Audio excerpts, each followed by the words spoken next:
Hello बच्चों, कैसे हो? बढ़िया है सब। चलिए आज शुरू करते हैं। प्रश्नावली 1.4 प्रश्न क्रमांक 1 को देखिए।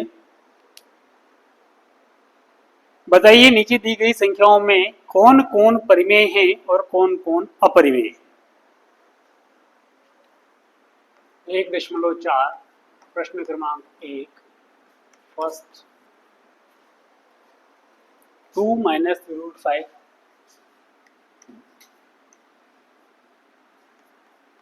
सेकेंड 3 प्लस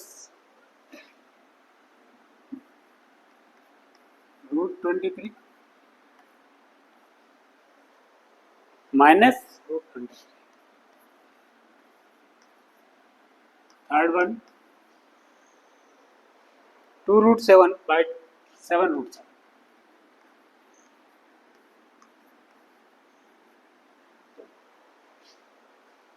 फोर्थ है आपकी 1 बाय रूट 2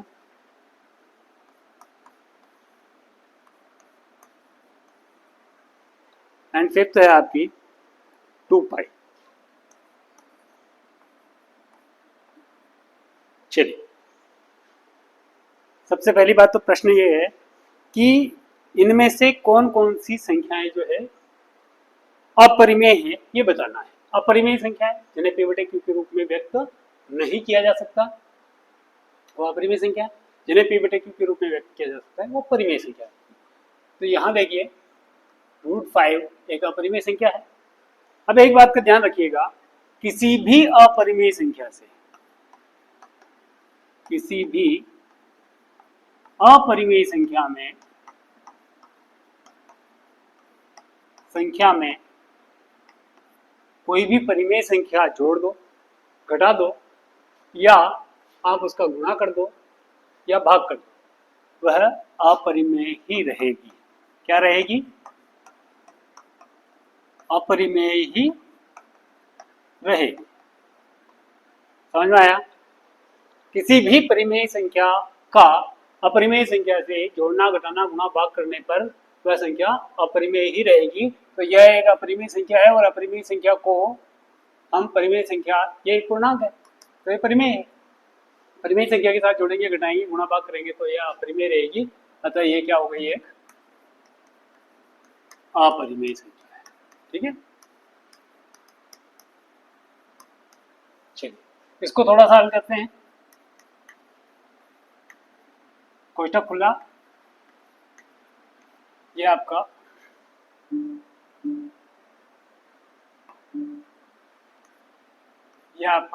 घट गया, घटा नहीं घटा, घटाया है माइनस है ना, घट गया। घटने के बाद क्या हो गया? क्या बचा आपके पास? 3। ये एक पूर्णांक है तो इसको पी बटे क्यू के रूप में व्यक्त कर सकते हैं। अतः ये क्या हो गई? एक परिमेय संख्या। परिमेय संख्या। समझ में आया? चलिए नेक्स्ट देखिए, यहाँ पर यह भी अपरिमेय संख्या है, यह भी अपरिमेय संख्या है। तो यहाँ हम देख रहे हैं √7 से √7 कट गया, यहाँ भाग लग रहा है, यहाँ कट गया। यहाँ क्या हुआ था? घटा था, यहाँ क्या हुआ? कटा, भाग लग गया। तो अब जो बचेगा वो क्या बचेगा? 2/7 बचा। 2/7 बचा तो ये पी बटे क्यू के रूप में आ गया। अतः ये क्या हो गया? एक क्या हो गया? एक परिमेय संख्या। क्लियर? चलिए नेक्स्ट देखते हैं, ये क्या है? एक तो एक पूर्णांक है, एक अकेला होता तो एक परिमेय संख्या होता, किंतु √2 इसके साथ में है बटे में, और √2 एक अपरिमेय संख्या है और परिमेय संख्या के साथ में अपरिमेय संख्या का जोड़ना, घटाना, गुणा, भाग कुछ भी करेंगे तो भी ये क्या रहेगी? एक अपरिमेय संख्या ही रहेगी। क्लियर? चलिए पाई क्या है? अभी बताया था मैंने, अपरिमेय संख्या है। पाई एक अपरिमेय संख्या है तो पाई का गुणा अगर परिमेय संख्या में करेंगे तो अपरिमेय संख्या का परिमेय संख्या में गुणा करने पर क्या हो जाएगा? ये अपरिमेय।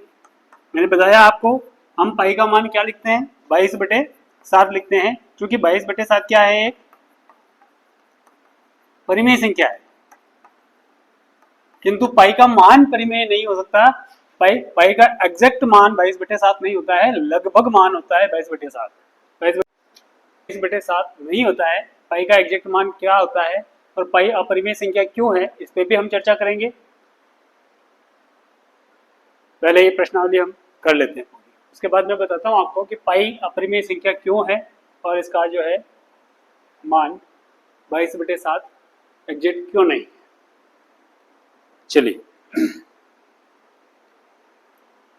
अगला प्रश्न है आपका, ये इंपॉर्टेंट क्वेश्चन भी है। निम्नलिखित व्यंजकों में से प्रत्येक व्यंजक को सरल कीजिए। 1.4 प्रश्न क्रमांक 2,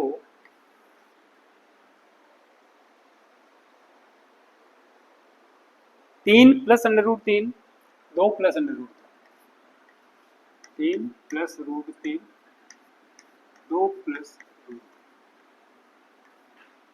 देखो, अंडर रूट की संख्याओं को हल करने के लिए मैं आपको आसान सा तरीका बताता हूं। 1 मिनट के लिए सोच लीजिए, ये अंडर रूट में 3 है, ये अंडर रूट में 2 है, दो अलग अलग पूर्णांक रूट के अंदर उपस्थित है। ठीक है, अंडर रूट लगने के बाद ये पूर्णांक नहीं रहा। हम इसको यूं समझ लेते हैं, मान लो कि ये √3 की जगह पर x है। क्या है, 2 + y। अब इसको हमें हल करना है, इनके बीच में कोई निशान नहीं है, मतलब क्या है, गुणा। गुणा करना है। गुणे करने का जो तरीका है वो बताता हूँ। इस 3 से इस पूरे में गुणा करना है, फिर इस x से भी पूरे में गुणा करना है, +x। माइनस होता है यहाँ तो माइनस ले लें। x से भी 2 + y में हमें गुणा करना है। गुणा करते हैं, 3 दूना 6, 3 का y में गुणा किया तो 3y। y क्या है, चर है। ठीक है, तो हम, मेरे कहने का आशय ये है कि ये जो अंडर रूट की संख्याएं हैं, इन्हें हमें एक वेरिएबल, चर राशि की तरह ट्रीट करना है, तो उससे आपको इजी वे में समझ में आ जाएगा। 2 का x में 2x, फिर प्लस x का y में xy, यह आपका गुणनफल प्राप्त हुआ। ठीक ठीक इसी प्रकार से हम इसको भी हल करेंगे। अब यहां समझिए,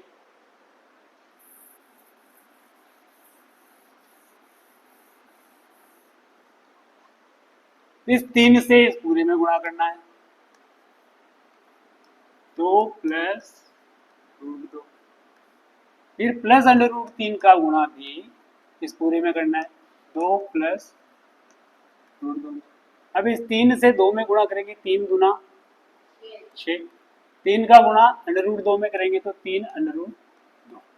देखिए, ये एक पूर्णांक है और ये पूर्णांक नहीं है, इसलिए इसको इस रूप में ही लिखा जाएगा। फिर √3 से 2 में गुणा करेंगे तो 2 √3। ठीक है, फिर √3 का गुणा इसमें करेंगे तो ये भी अंडर रूट में, ये भी अंडर रूट में, अंडर रूट में 3 का गुणा 2 में हो जाएगा, दोनों रूट। ये हो जाएगा 6 + 3√2 + 2√3। ये देखिए दोनों अलग अलग संख्या है, जैसे वहां आपने प्राप्त हुआ था 3y और 2x, है ना, यही प्राप्त हुआ था। तो y अलग चर है, ये अलग चर है, दोनों चर अलग अलग हैं तो इनको जोड़ नहीं सकते। उसी प्रकार से यहाँ पर भी अलग अलग है, इनको भी हम जोड़ नहीं सकते। और ये हो जाएगा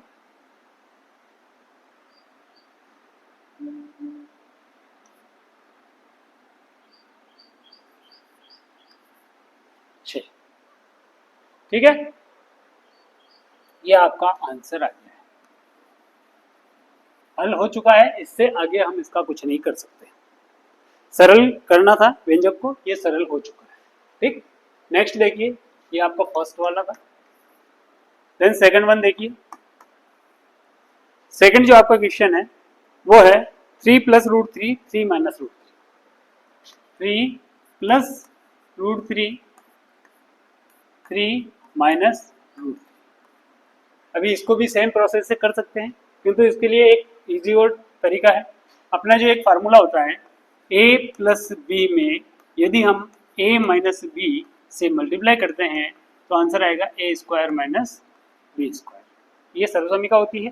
सर्वसमीकाएं आप लोगों को बता रखी है सारी, नहीं तो नेक्स्ट जब भी जरूरत पड़ेगी सारी सर्वसमीकाएं आपको बता दें। ये सेम प्रोसेस है, ऐसे करेंगे। यदि करके भी देख लीजिए, a प्लस बी को यदि a माइनस बी से गुणा करते हैं तो a का गुणा इस पूरे में करते हैं a माइनस बी में, ठीक है। फिर प्लस इस b का गुणा b,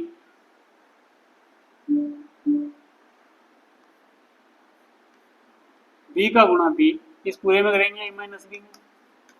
a का a में गुणा किया a स्क्वायर माइनस a का गुणा b में किया तो a b, प्लस b का गुणा a में किया तो प्लस का a b, और प्लस b का गुणा माइनस b में किया तो माइनस b का स्क्वायर। ये माइनस का a b, ये प्लस का a b घट जाएगा, बचेगा आपके पास a square minus b square. समझ में आया क्या नहीं आया? क्लियर? ये सर्वसमीकाएं सभी, ये इतना लंबा चौड़ा ना करना पड़े इसलिए शॉर्ट रूप में हम इस सर्वसमीका का उपयोग करके इसको हल कर सकते हैं। अब a की जगह पे हम 3 को ले लेंगे और b की जगह पे आपका हो गया √3, a की जगह पे 3, b की जगह पे √3। सेम है, इसमें देखो सेम नहीं, इसमें सेम नहीं था, इसमें अलग अलग थे इसलिए हमने ऐसा किया। इसमें सेम है तो ये सर्वसमीका का यूज करके हम कर सकते हैं। तो a plus B A minus B equal to a square minus B square होता है, तो ये हो जाएगा a का स्क्वायर, a की प्लेस वैल्यू 3 माइनस b का स्क्वायर, ये b का स्क्वायर, तो a का स्क्वायर हो गया 3 3 9, कितना हो गया 9 माइनस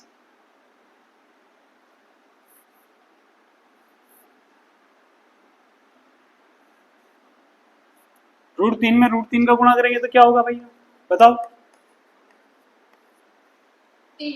हाँ, √3 में √3 का गुणा करेंगे तो 3 इंटू 3, 3 का जोड़ा बन गया, बाहर निकल जाएगा, या यूँ समझ लो 9 9 का वर्गमूल हो गया 3, ठीक। तो 3 आएगा, 9 में से 3 को घटा दिया, कितना बचा 6, ये इसका आंसर। क्लियर? समझ में आ गया? चलिए नेक्स्ट, इसी का अगला √5 प्लस √2 का whole square, third.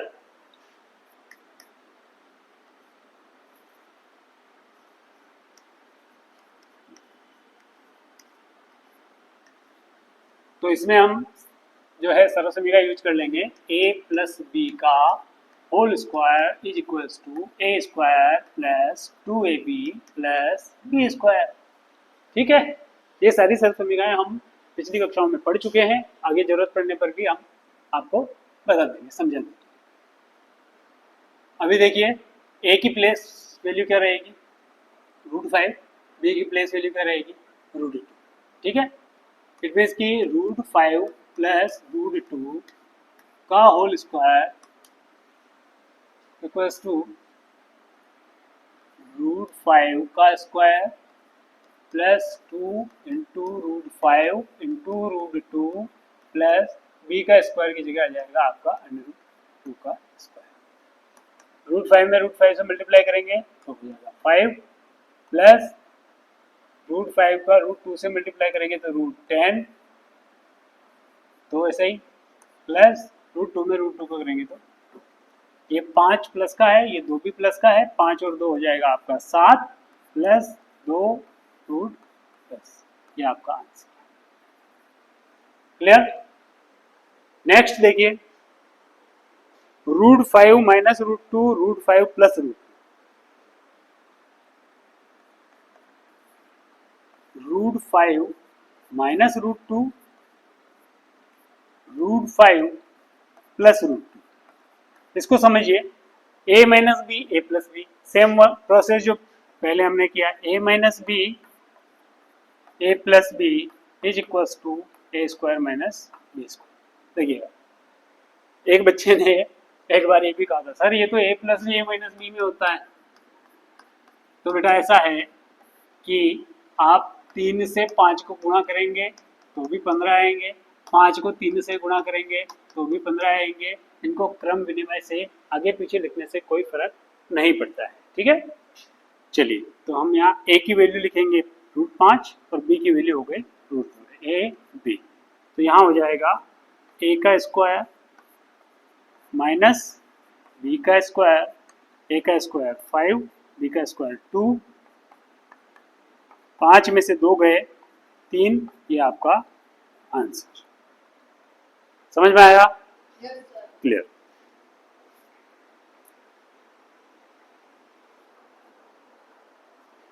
Next question number 3। आपको याद होगा कि पाई को एक वृत्त की परिधि मान लीजिए c और उसके व्यास मान लीजिए d के अनुपात से परिभाषित किया जाता है। पाई जो होता है वो परिधि बटे व्यास होता है। पाई का जो मान होता है वो क्या होता है?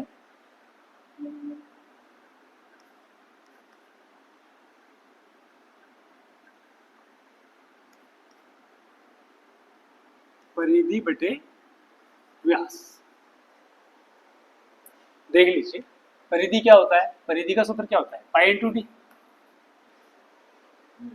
2πr लिखते हैं ना, 2πr लिखते हैं आप परिधि का सूत्र। तो 2 इंटू आर, त्रिज्या का दूना, कितना हुआ? डी।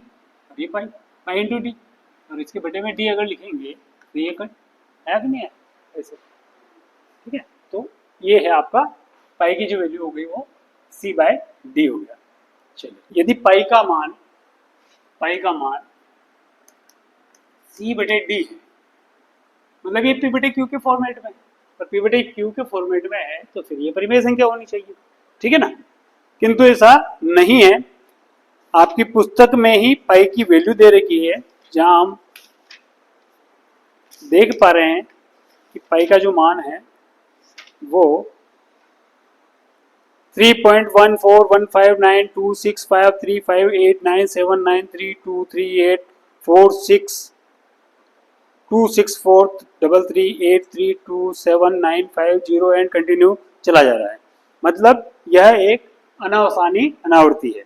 तो इस प्रश्न के जवाब में हम ये कह सकते हैं कि इस बात का कोई अंतर्विरोध नहीं है। क्यों नहीं है? क्योंकि जब भी कभी एक फीते से, स्केल से या किसी भी प्रकार से हम किसी ऑब्जेक्ट की लंबाई को मापते हैं तो उसका जो भी मान प्राप्त होता है वो उसका एग्जैक्ट मान नहीं होगा, लगभग मान होता है। और लगभग मान होने की वजह से हम ये एक्सपीरियंस नहीं कर पाते हैं कि वह एक अपरिमेय संख्या। ठीक है, इसलिए इसमें कोई अंतर्विरोध की बात नहीं है कि यह एक अपरिमेय संख्या है। चलिए नेक्स्ट क्वेश्चन नंबर 4। संख्या रेखा पर √9.3 को निरूपित कीजिए।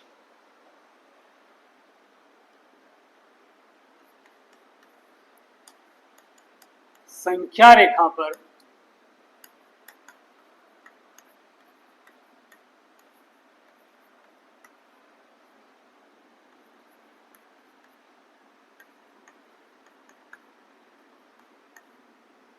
संख्या रेखा पर दर्शाना है √9.3 को। 9.3 है तो 9.3 यहाँ ए से 1 2 3 4 5 6 7 8 9 9.3 लगभग यहाँ आएगा। यहाँ हम एक बिंदु बी बना लेते हैं। ये जो डिस्टेंस है आपकी वो है 9.3। देखिए हमें √9.3 दर्शाना है, पर इसके लिए हमें 9.3 यहाँ लेना है। देन यहाँ से एक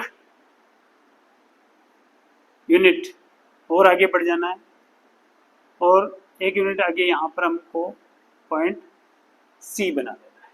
ठीक है, उसके बाद यहाँ हमें ए से सी की जो डिस्टेंस हो गई 9.3 + 1 10.3 हो गई, इसका मिड पॉइंट निकालना है।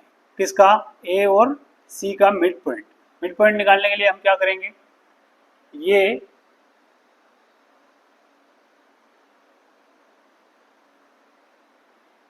आपके पास जो प्रकार होगा उसको ऐसे टिका करके यहाँ एक चाप खींचिएगा, एक चाप नीचे खींचिएगा, कितना भी खोल लेना, आधे से ज़्यादा, इस AC के आधे भाग से थोड़ा ज़्यादा खोल लेना, तभी चाप कटेंगे। और ऐसे चाप और ऐसे चाप काट लेना। क्योंकि मैंने हाँ अंदाज से काटा है, थोड़ा एग्जैक्ट नहीं हो रहा है। सेंटर पॉइंट लगभग आएगा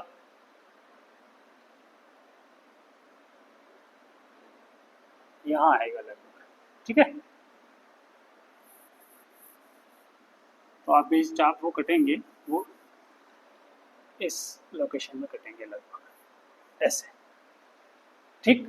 उसके बाद आप इसमें जब इसको मिलाने की कोशिश करोगे तो आपको ये सेंटर मिल जाएगा, ठीक है। चाप काटने का तरीका है, किसी भी लाइन को दो बराबर हिस्सों में डिवाइड करना है, तो ऐसे चाप खींचिए, इधर से, फिर इधर से भी, इधर से और इधर से, और इन दोनों को मिलाइए तो ये दो भागों में बराबर डिवाइड हो जाएगा। जो चाप जो हम काटते हैं वो इस लाइन के आधे से ज़्यादा लंबाई का खोल करके काटना है। अगर कम खोलेंगे तो फिर चाप कटेंगे ही नहीं, कम खोलेंगे तो फिर ये लाइन पे रह जाएंगे, इसलिए, ठीक है। सेंटर पॉइंट यहाँ आने के बाद में इसको हम केंद्र मानेंगे, और यहाँ से A की दूरी और यहाँ से C की दूरी बराबर होगी, ठीक है ना। तो ये केंद्र, और इसको त्रिज्या मान लेंगे, इसको O नाम दे देते हैं। A को त्रिज्या मान लो या OC को मान लो, त्रिज्या मान करके एक वृत्त हमको, अर्धवृत्त हमको खींच देना है। अर्धवृत्त खींचने के बाद यहाँ B पर एक समकोण बनाती हुई किरण खींचनी है, वो भी आप इस प्रकार से खींच सकते हैं। ऐसे चाप लेकर के यहाँ से ये लिया, फिर ये लिया, फिर ये लिया, इस प्रकार से आप चाप खींच सकते हैं, ठीक है। चांदे की सहायता से भी आप खींच सकते हैं। अब ये जिस पॉइंट पर काट रहा है उस पॉइंट से B की जो डिस्टेंस होगी वो होगी आपकी 9.3 रूट में, समझ में आया। ये रूट 9.3 होगी, मतलब ये डिस्टेंस है। इसको आप प्रकार की सहायता से नाप सकते हैं और इसको संख्या रेखा पर प्रदर्शित कर सकते हैं। यहाँ से आप जो चाप खींचेंगे तो यहाँ से B से इस पॉइंट E की दूरी मान लेते हैं, E मान लेते हैं इस बिंदु को, तो ये दूरी हो जाएगी आपकी 9.3।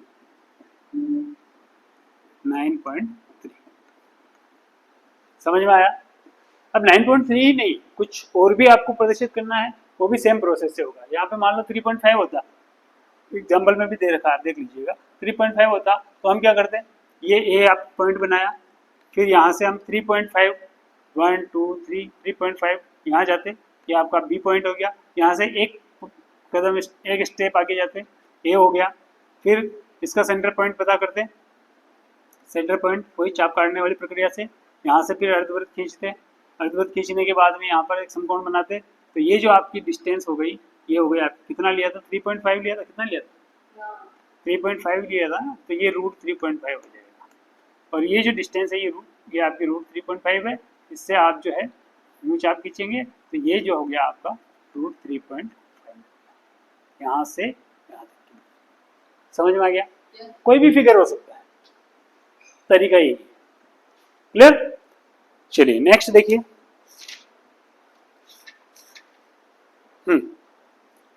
लास्ट क्वेश्चन,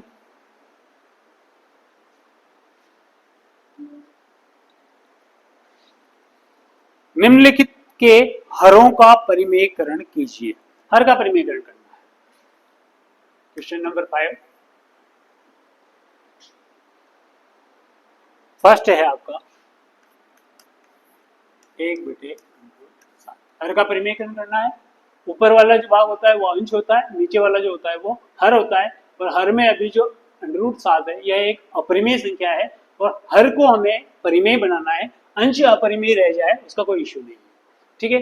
तो हम क्या करेंगे, इसके अंश और हर दोनों में इसी संख्या से √7 से गुणा कर देंगे। तो √7 का ऊपर गुणा हो गया 1 में √7 का √7 में गुणा हुआ तो 7। देखो 7 एक पूर्णांक है, परिमेय संख्या बन गई। अगर हर परिमेय बन गया। समझ में आया? क्लियर? चलिए नेक्स्ट देखिए, 1/√7 माइनस √6, 1/√7 माइनस √6। यहाँ पर दो पद हैं और दोनों ही अपरिमेय हैं। ऐसी स्थिति में क्या करना होगा, हर का परिमेयकरण करने के लिए यहाँ जो निशान है संख्या वही रखनी है, जो अंडरवुड में यहाँ है वही रखनी है, केवल निशान आपको बदल देना है। √7 माइनस √6 है तो √7 प्लस √6 से अंश में और √7 प्लस √6 से ही हर में गुणा कर देना है। ठीक है, जैसे आप एक का तो किसी में भी गुणा करते हैं तो कोई फर्क ही नहीं पड़ता है, सेम रह जाएगा। √7 प्लस √6 का गुणा 1 में हुआ तो ये सही। √7 माइनस √6 में √7 प्लस √6 का गुणा करेंगे, √7 माइनस √6 में √7 प्लस √6 का गुणा करेंगे। अच्छा देखिए इसमें कुछ समझ में आ रहा है? पिछले जो सवाल हमने किए अभी पहले में, सॉरी दूसरे में, तो अभी हमने ऐसे किए थे सरल समीकरणों के प्रयोग से, a minus B A plus B. समझ में आ रहा है? हाँ, a minus B A plus B का फार्मूला यूज किया और उससे हमने हल किया। ठीक उसी प्रकार से इसको भी करना है। a minus B A plus B equals to A square minus B square. ठीक है, तो क्या हो जाएगा, √7 प्लस √6 तो एज इट इज, और यहाँ हो जाएगा 7 माइनस 6 और 7 में से 6 घटाया तो कितना बचा, 1, √7 माइनस प्लस √6। ये आपका आंसर। समझ में आ गया? चलिए नेक्स्ट देखिए, 1/√5 प्लस √2, 1/√5 प्लस √2, 1/√5 प्लस √2, ये है आपका तीसरा। तीसरे में देखिए, इसको भी सेम भी वही प्रोसेस जैसा इसमें किया था वैसे इसमें करना है। इसमें माइनस था तो हमने प्लस करके गुणा कर दिया, इसमें प्लस है तो हम क्या करेंगे,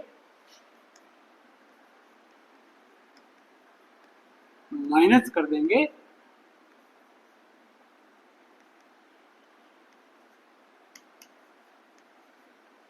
कर दिया, ठीक है। अभी देखिए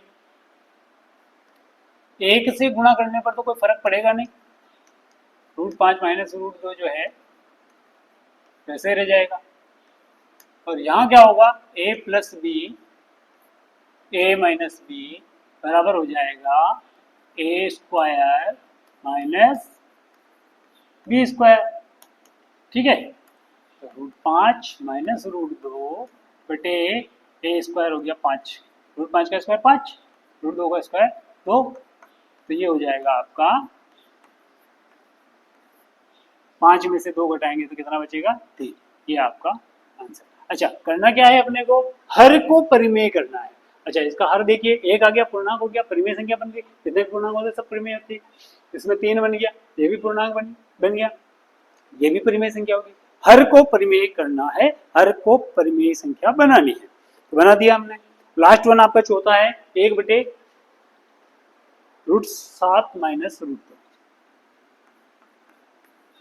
1/√7 माइनस 2, 2 पे रूट नहीं है।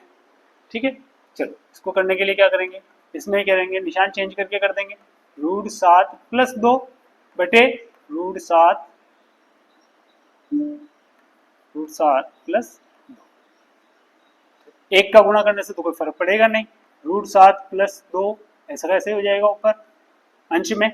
हर में क्या होगा, a minus B A plus B, तो A square minus B square, तो A square minus B square से ये हो जाएगा 7, √7 का √7 में 7 माइनस 2 दूनी 4, और ऊपर तो कुछ नहीं होगा, ऊपर तो वैसे ही रहेगा। अब देखिए 7 में से 4 घटाएंगे तो कितना प्राप्त हुआ, 3, और ये √7 प्लस 2 जो है आपका एज इट इज रहेगा। ये आपका आंसर आ गया। इसमें भी आपने हर को एक परिमेय संख्या बना दिया है। That's all.